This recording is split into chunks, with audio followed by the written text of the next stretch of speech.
Go.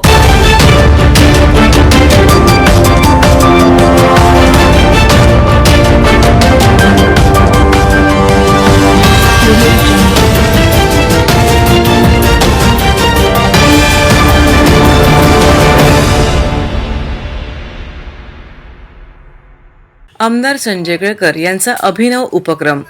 एक फराळ स्वच्छता दूतांबरोबर आपल्या सफाई कामगारांबरोबर.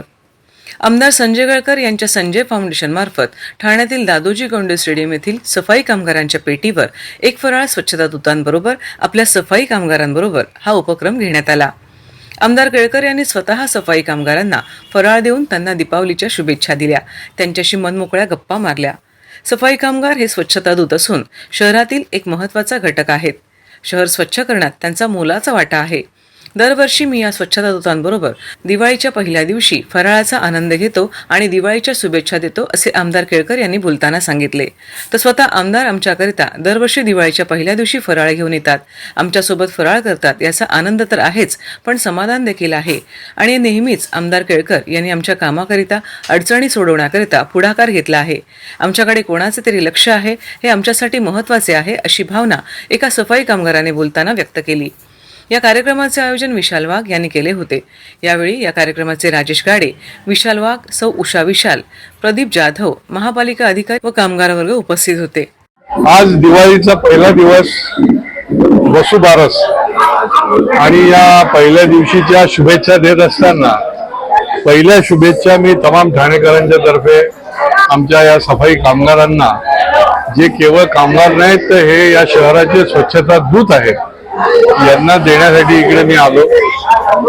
दरवर्षी आम्ही निरनिराळ्या ठिकाणी आमच्या या सफाई कामगारांच्या बरोबर दिवाळीचा फराळ करतो, त्यांच्याशी गप्पा मारतो, संवाद करतो, की त्यांनाही वाटलं पाहिजे की आपण केवळ कामगार म्हणून काम करत नाही, तर या शहराच्या फार महत्वाचं काम जे आहे ते आपण करतो आहोत. आणि कोणी ना कोणी त्या ठिकाणी ते ॲक्नॉलेज करतंय, लक्ष देतंय, आपल्या बरोबर येत आहे, ते आपल्याला सन्मानित करत आहे. आणि या भावनेनेच ही मंडळी देखील या शहराशी देखील एकरूप होत असतात. सफाई कामगार आणि सर्व पत्रकार बंधूंना दिवाळीचा खूप खूप शुभेच्छा देतो. तुम्हाला येणारे वर्ष हे सुख समृद्धी आणि शांतीचं जावो. तसंच दरवर्षीप्रमाणे यंदाही संजय फाउंडेशन तर्फे हे 5वं वर्ष आहे, जे कामगारांसोबत माझे मार्गदर्शक, आधारस्तंभ, सन्मान्य जनसेवक आमदार श्री संजय केळकर साहेब यांच्या नेतृत्वाखाली एक फराळ सफाई कामगारांसोबत असं या कार्यक्रमाचं नियोजन आहे. वर्षाची पहिली सुरुवात ही सफाई कामगारांबरोबर, सफाई जे दूत आहे, जे ठाणे शहराची स्वच्छता ठेवतात, त्यांच्याबरोबर दिवाळी साजरी करण्याचा हा संकल्प जो केळकर साहेबांनी घेतलेला आहे, त्याच्यात एक खारीचा वाटा म्हणून माझाही सहभाग असतो. ठाणे शहराची वाट लावण्यात एकनाथ शिंदेंचा हात. राजनराजे यांचा मुख्यमंत्र्यांवर जोरदार हल्लाबोल. पोलिसांना दिवाळी बोनस न दिल्यास धर्मराज्य पक्षाचा मुख्यमंत्र्यांच्या निवासस्थानी मोर्चा काढण्याचा इशारा. शासकीय कर्मचाऱ्यांप्रमाणेच महाराष्ट्र पोलीस दलातील कर्मचाऱ्यांनाही दिवाळी बोनस देण्यात यावा, यासाठी धर्मराज्य पक्षाच्या वतीने गुरुवार दिनांक 9 नोव्हेंबर 2023 रोजी ठाण्यात जिल्हाधिकारी कार्यालयाजवळ पक्षाध्यक्ष राजनराजे यांच्या नेतृत्वाखाली जोरदार निदर्शने करण्यात आली. या संदर्भात मुख्यमंत्री एकनाथ शिंदे, उपमुख्यमंत्री तथा देवेंद्र फडणवीस आणि राज्याच्या पोलीस महासंचालकांना दिनांक 3 ऑक्टोबर 2022 रोजी पत्रव्यवहार करण्यात आला होता. त्या पार्श्वभूमीवर बृहन्मुंबई पोलीस आयुक्तालय कार्यालयाच्या वतीने पोलीस उपायुक्त तेजस्वी सातपुते यांनी दिनांक 30 जून 2023 रोजी पाठविलेल्या उत्तरादाखलच्या पत्रात आमच्या कार्यालयाकडून पोलिसांच्या दिवाळी बोनस संदर्भात शासनास विनंती करण्यात आलेली आहे, मात्र शासन स्तरावर निर्णय प्रलंबित आहे, असे स्पष्टपणे नमूद करण्यात आले होते. सणासुदीच्या काळात आपल्या कुटुंबाला वेळ देऊ न शकणारे आणि आपत्कालीन प्रसंगी आपल्या प्राणांची पर्वा न करता महाराष्ट्रीय नागरिकांचे संरक्षण करणारे पोलीस कर्मचारी आपल्या हक्काच्या बोनसपासून वंचित राहिलेले आहेत. ही बाब अत्यंत दुर्दैवी असून याचाच निषेध करण्यासाठी धर्मराज्य पक्षाच्या वतीने ही निदर्शने करण्यात आली. दरम्यान लोकशाही आणि सनदशीर मार्गाने करण्यात आलेल्या या निषेध आंदोलनात धर्मराज्य पक्षाचे ठाणे लोकसभा उपाध्यक्ष नरेंद्र पंडित व सचिन शेट्टी, ठाणे लोकसभा सचिव विनोद मोरे, ठाणे शहर अध्यक्ष जगन्नाथ सलगर, ठाणे संघटक अजय जया, ठाणे शहर सचिव दिनेश चिकणे, कामगार प्रतिनिधी समीर चव्हाण, अविनाश सावंत, मोहन गंभीर आदी पदाधिकाऱ्यांसह मोठ्या संख्येने कार्यकर्ते उपस्थित होते. यावेळी पोलिसांच्या दिवाळी बोनसबाबत शासनाकडे पाठपुरावा करण्यात यावा या मागणीसंदर्भात पक्षाच्या वतीने ठाणे जिल्हाधिकारी अशोक शिनगारे यांना निवेदन देण्यात आले. पोलीस दलातल्या कर्मचाऱ्यांच्या बोनस संदर्भात आम्ही इथे मैदानात उतरलेलो. तुम्हाला प्रश्न पडेल स्वाभाविक की पोलीस दलातल्या कर्मचारी कुठे मागणी करत आहेत. अहो, बिचारांचं तुम्ही तोंड दाबलेली आहेत, त्यांना मुकबहिर करून ठेवलेले आहेत, हुकमाचे ताबेदार बनवून ठेवलेले आहेत. या व्यवस्थेची त्यांना तुम्ही, ज्याला मी रक्त पिपासू शोषक व्यवस्था व्हॅम्पायर स्टेट सिस्टीम म्हणतो, त्याचे तुम्ही त्यांना गुलाम बनवलेले. कुठल्या शब्दात गुलाम आपला आवाज उठवेल म्हणून त्यांच्या वेदना आम्हाला जाणवतात. त्यांच्यात आम्ही परकाया प्रवेश करतो, त्यांच्या चपलेत आमचे पाय जातात, त्यांच्या बुटात आमचे पाय जातात आणि आम्हाला कळतं त्यांच्या पायाखाली नेमकं काय जळतंय. आणि म्हणून त्यांच्या वेदनांना त्यांना शब्दरूप करण्यासाठी, त्यांना व्यक्त करण्यासाठी आम्ही इथे आज आंदोलन करतो. त्या पोलिसांना तुम्ही कमीत कमी 50,000 बोनस दिला पाहिजे ही आमची मागणी आहे. हे जर दिलं नाही तर आम्हाला मुख्यमंत्र्यांच्या निवासस्थानासमोर, त्यांच्या घरासमोर ठिय्या आंदोलन करावं लागेल, चक्री उपोषण करावं लागेल, निषेधात्मक आंदोलन करावं लागेल. हे आज आम्ही इथे आपल्याला सांगत आहोत. दिव्यांग व्यक्ती नाउमेद न होता यशस्वी जीवन जगत असतील तर धडधाकट व्यक्तींनी निराश होऊ नये. यजुवेंद्र महाजन. दिव्यांग व्यक्ती जर नाउमेद न होता यशस्वी जीवन जगत असतील तर धडधाकट व्यक्तींनी निराश व्हायचे काही कारणच नाही, असे मत दीपस्तंभ फाउंडेशनचे संस्थापक व मनोबल प्रकल्पाचे प्रमुख यजुवेंद्र महाजन यांनी व्यक्त केले. यजुवेंद्र महाजन यांच्या दीपस्तंभ फाउंडेशनच्या मनोबल प्रकल्पातील विविध कलेत निपुण अशा 8 दिव्यांग विद्यार्थ्यांसह आनंद विश्व गुरुकुल या महाविद्यालयाला बुधवारी भेट दिली. यावेळी शारदा एज्युकेशन सोसायटीचे अध्यक्ष विलास ठुसे, खजिनदार अक्षर पारसनीस, सौ विदुला ठुसे, प्रोफेसर इन्चार्ज विनायक जोशी, राजेंद्र पाटील आदी मान्यवर उपस्थित होते. यावेळी दीपस्तंभ फाउंडेशनच्या मनोबल प्रकल्पातील दिव्यांग विद्यार्थ्यांपैकी एका अंध विद्यार्थिनीने गाणे सादर केले, तर एकीने पायाने हार्मोनियम वाजवून दाखविले, तर एकीने माहिती उद्योगातील आपले अनुभव शेअर केले. या प्रसंगी आनंद विश्व गुरुकुल महाविद्यालयाचे विद्यार्थी, शिक्षक व शिक्षकेतर कर्मचारी यजुवेंद्र महाजन यांचे विचार ऐकण्यासाठी मोठ्या संख्येने उपस्थित होते.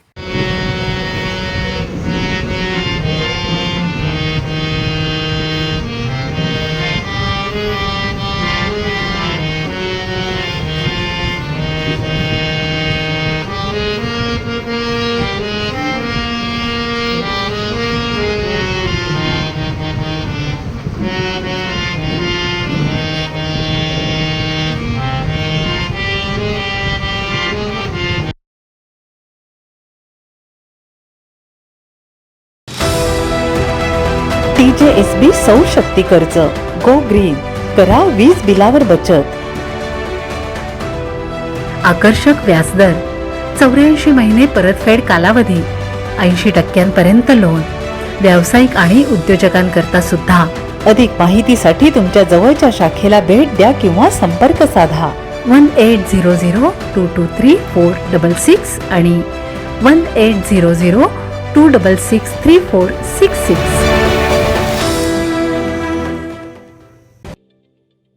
ठाणे महानगरपालिकेचे मालमत्ता कर म्हणजेच प्रॉपर्टी टॅक्स भरण्याचे आवाहन.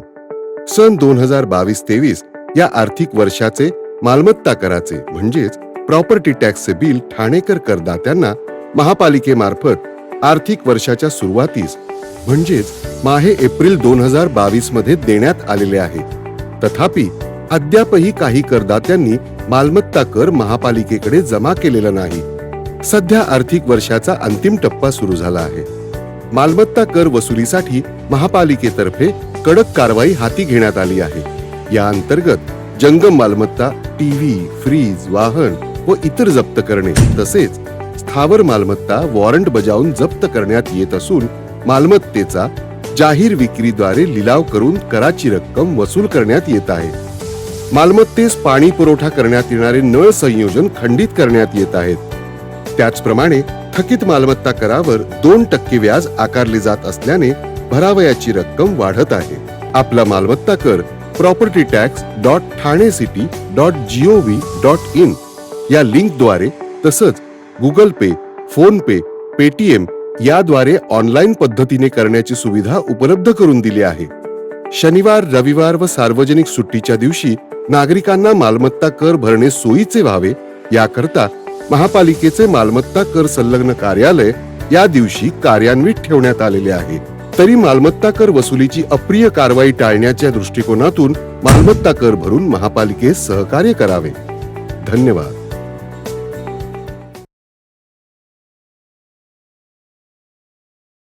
मेट्रोची कामे रखडल्याने ठाण्यात वाहतूक कोंडी. वाहतूक शाखेच्या उपायुक्तांनी MMRDवर फोडले खापर. मुंबई महानगर प्रदेश विकास प्राधिकरणाच्या क्षेत्रातील 10 ठिकाणी सुरू असलेल्या रस्त्यांच्या कामाची गती आणि स्थिती दयनीय असून विविध कामांना विलंब होत आहे. त्यामुळे वाहतूक देखील कूर्म गतीने होत आहे, अशी माहिती ठाणे पोलिसांच्या वाहतूक विभागाचे उपायुक्त डॉ. विनय राठोड यांनी गुरुवारी पत्रकार परिषदेत दिली. ही कामे MMRDAचे मेट्रो प्रकल्प, ठाणे महापालिकेच्या हद्दीतील सिमेंट काँक्रिटीकरण, काही कारणांमुळे MMRDAच्या ठेकेदार कंपनीकडून बांधण्यात येणाऱ्या उड्डाणपुलाची उर्वरित कामे, अंडरपासची कामे, भूमिगत जलवाहिनी, मेट्रोपाथची विविध कामे वेळेत होत नसल्याची माहिती त्यांनी दिली. त्यांनी रखडलेल्या कामांची जंत्री आणि छायाचित्रे पत्रकारांसमोर मांडली.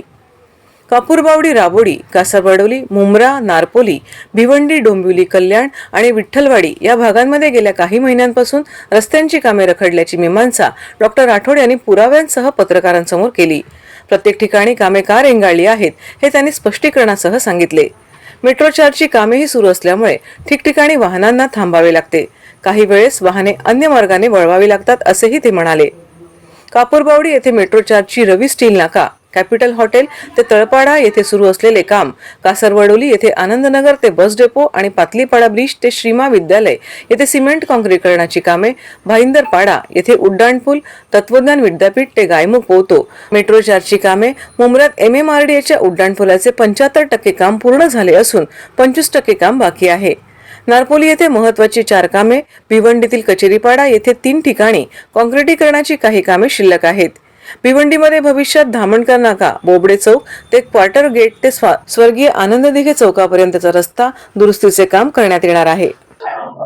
आज दिवाळीच्या निमित्ताने मी पत्रकार बंधूंना इथे बोलून जे सध्या ठाणे शहरामध्ये आणि सर्व कमिशनरेट एरियामध्ये जे वाहतुकीचे किंवा रस्त्याचे जे कामं चालू आहेत त्याच्याबद्दल माहिती देण्यात आलेली आहे. त्यामुळे नक्कीच वाहतूक कोंडी ही होत आहे, परंतु त्यामध्ये जास्तीत जास्त मनुष्यबळ वापरून, त्याचबरोबर रेलेव्हंट डायव्हर्शन प्लॅन्स वापरून, एक्स्ट्रा मॅनपॉवर, वॉर्डन्सच्या माध्यमाने आणि त्याचबरोबर रोड इंजिनिअरिंगच्या माध्यमाने, रोड फर्निचरच्या माध्यमाने हे काम आम्ही पूर्ण करणार आहोत.